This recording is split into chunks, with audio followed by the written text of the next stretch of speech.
Aquí tenemos la estructura del músculo. Entonces, el músculo está formado por tejido conjuntivo. Este tejido conjuntivo va a formar lo que son los fascículos musculares.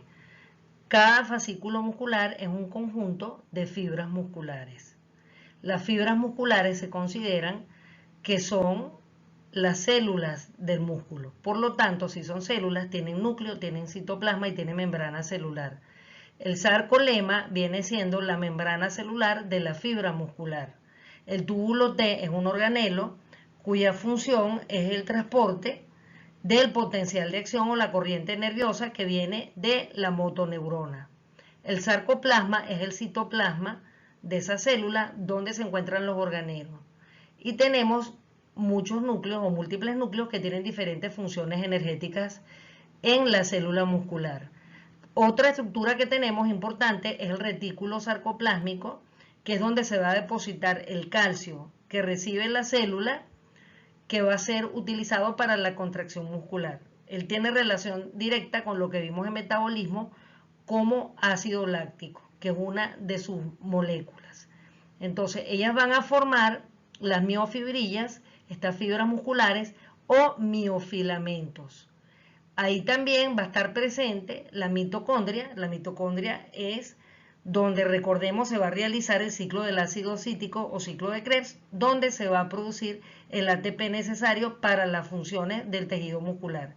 Y los gránulos de glucógeno, que sabemos que a través de la glicólisis van a producir glucosa, piruvato y acetil-CoA. Estos miofilamentos, ¿de qué van a estar constituidos? Van a estar constituidos de las proteínas musculares. Las proteínas musculares que están constituidas por los aminoácidos. Tenemos la troponina, tenemos la actina, que es la que va a formar los filamentos delgados. Tenemos la tropiomiosina, la miosina, que va a formar los filamentos gruesos. Tenemos la titina y la nebulina, cuya función la vamos a ver. Entonces, vamos a ver que todas ellas van a constituir lo que se llama el sarcolema, que no es más que el conjunto de los filamentos delgados y los filamentos gruesos, que son la unidad contráctil de la célula muscular. Entonces repetimos, el músculo está constituido por fascículos musculares, los fascículos musculares van a estar constituidos por fibras musculares, las fibras musculares por miofilamentos, y luego vamos a ver la estructura celular de lo que es la célula muscular.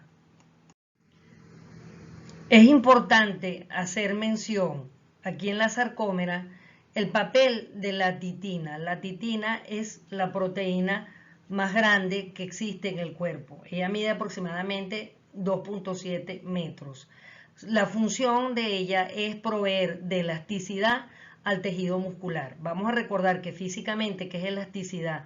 Es la capacidad que tiene un cuerpo, la propiedad que tiene un cuerpo de cuando se le aplica una fuerza de formarse, y una vez que cesa la aplicación de esa fuerza, ella vuelve a su forma original. Esa elasticidad suple de la función que tiene el músculo de movimiento y de cambio de posición, que esas son las funciones principales del músculo, ¿verdad? ¿Cuáles son?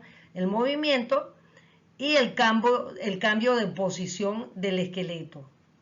Ahora bien, esta titina vamos a ver que tiene un papel muy importante más adelante en los ejercicios que implica elasticidad y en los entrenamientos para mejorar esa elasticidad, como por ejemplo vemos en la gimnasia olímpica, como por ejemplo vemos en las personas que se dedican por ejemplo a la danza, etcétera.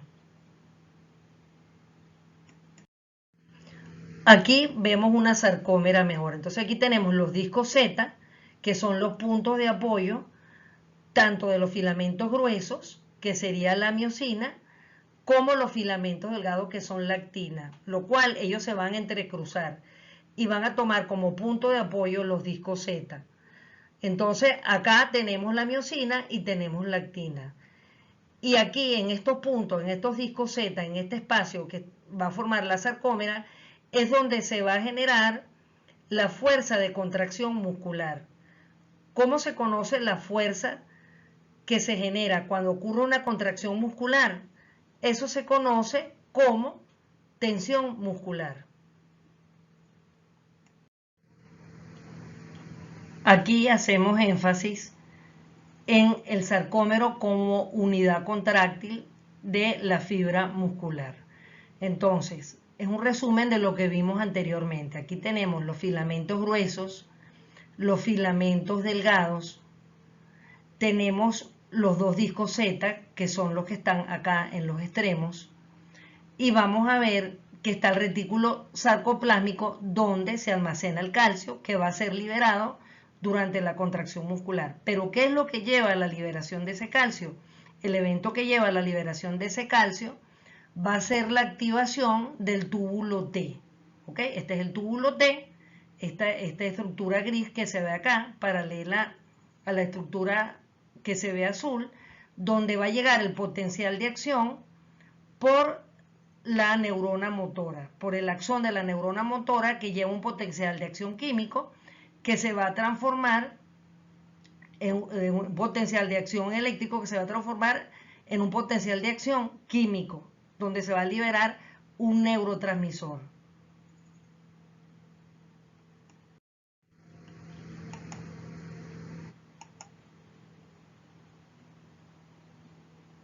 Bien, aquí tenemos la disposición de cómo se desplaza un filamento grueso sobre un filamento delgado. Y tenemos representación de todas las proteínas que constituyen el músculo. Entonces ya hablamos nosotros de la miosina, que eran los filamentos gruesos, y la actina, que eran los filamentos delgados. También hay otras proteínas que son la troponina, que va a tener un papel muy importante en la contracción muscular, y la tropomiosina, que es la que podemos observar acá. Luego vamos a ver estas estructuras alargadas que parecen unas cuerdas azules, que son la otra proteína, que es la nebulina, que habíamos dicho que era la titina. La titina era la que le daba la elasticidad al músculo, al fijar los discos Z a los tendones que van a su vez adheridos ¿a quién? Al hueso. Y es lo que va a dar el rango y elasticidad del movimiento de ese músculo. En cambio, la nebulina, como vemos acá, ella lo que va a servir es para ordenar la disposición o el acomodo de esas proteínas musculares que forman la fibra muscular. Es el equivalente a si tuviéramos nosotros una biblioteca donde ponemos nuestros libros, sería el equivalente a los estantes. En la parte superior, aquí vemos la titina. Fíjense que esto que está aquí descrito es un disco Z y cómo la titina va unida va a unir ese disco Z al hueso y es el que va a elongar ese músculo y por eso le da elasticidad. Aquí tenemos la contracción muscular. ¿Cómo ocurre la contracción muscular? Acá tenemos la actina, la miosina, la troponina y la tropomiosina, que van a actuar en la contracción muscular. La actina y la miosina, a pesar de que son proteínas musculares, ellas no están unidas, no forman enlace, ellas están paralelas, ellas están separadas. Para que haya una contracción muscular, la actina se tiene que unir o formar un enlace químico con la miosina. Ellas solas no lo pueden hacer. ¿Por qué? Porque entre la actina y la miosina se encuentra otra proteína que se llama la tropomiosina. La tropomiosina actúa como una barrera que separa la actina de la miosina. Y mientras la tropomiosina está en el medio de ambas, de la actina y la miosina, no va a haber un enlace químico, no va a haber contracción muscular, porque ellas tienen que unirse, la actina con la miosina. Pero ¿qué ocurre? Cuando llega un potencial de acción, como ya habíamos hablado, a través de los túbulos T de la célula muscular o fibra muscular, este potencial de acción va a liberar el contenido de calcio del retículo sarcoplásmico de ¿quién? De la fibra muscular. Habíamos dicho que en el retículo sarcoplásmico se depositaba el calcio. Entonces, cuando llega esa corriente eléctrica donde está el retículo sarcoplásmico de la fibra muscular, este calcio se libera y se va a unir a la troponina. La troponina es otra proteína muscular que hasta el momento no jugaba ningún papel y ella estaba inactiva.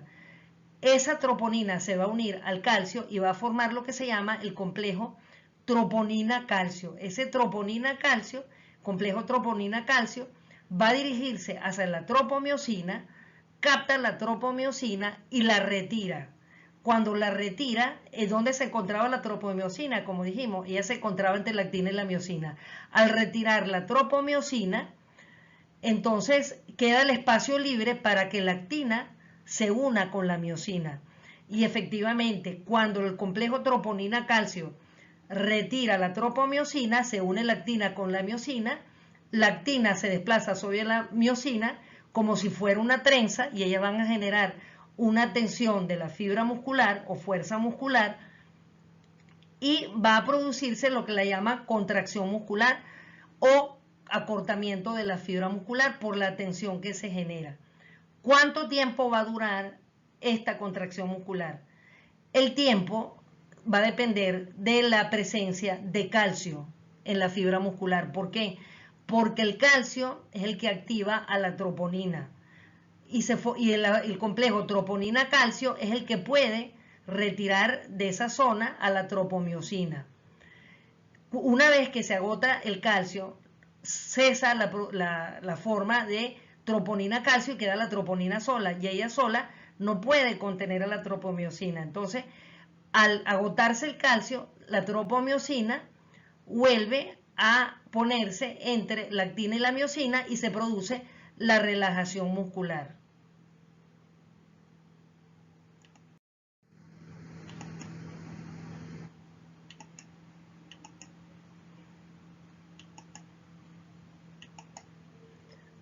Aquí tenemos un resumen de lo que estamos hablando.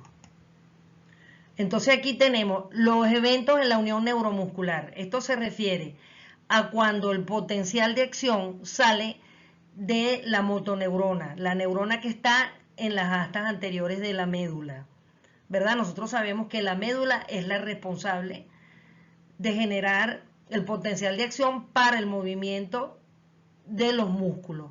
Este potencial de acción sale por los axones de esa motoneurona y va a entrar al músculo a través de los tendones. Y ella que lleva una corriente eléctrica que va a llegar a la unión mioneural o placa motora, donde ese potencial de acción que viene de la neurona motora va a transformarse en una energía química. ¿Por qué?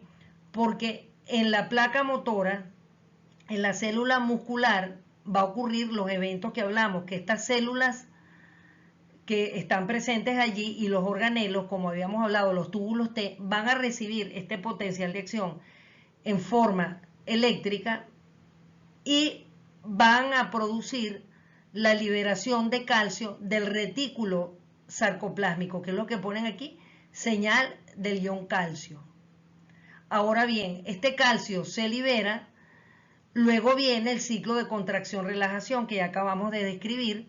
Repetimos, la actina y la miosina en relajación están separadas porque entre ellas está presente la otra proteína muscular que es la tropomiosina, pero cuando llega esta señal de calcio, este calcio que viene liberado por el retículo sarcoplásmico, ese calcio se une a la troponina y se forma el complejo troponina-calcio. El complejo troponina-calcio va a unirse a la tropomiosina, la retira de ese espacio que ella está ocupando entre la actina y la miosina, y eso permite que se forme un enlace entre la actina y la miosina y se produce la contracción muscular. ¿Cuándo se produce la relajación muscular? Cuando se agota la cantidad de calcio que ha sido liberado por el sarcoplasma, y eso va a hacer que al agotarse el calcio quede la troponina sola, y la troponina sola no puede sujetar a la tropomiosina. Entonces la tropomiosina regresa al espacio que ella ocupaba entre la actina y la miosina, la separa y entramos en relajación muscular. Por eso mencionamos que el ion calcio es el determinante en el tiempo y en la fuerza de contracción que se va a generar en el ciclo de contracción muscular. Esto se le conoce también como teoría del deslizamiento muscular del filamento. ¿Por qué? Porque se considera que este desplazamiento de la actina sobre la miosina es la que va a producir lo que llamamos tensión muscular. ¿Qué es tensión muscular? Es la fuerza que se genera cuando se produce la contracción muscular o acortamiento de la fibra muscular.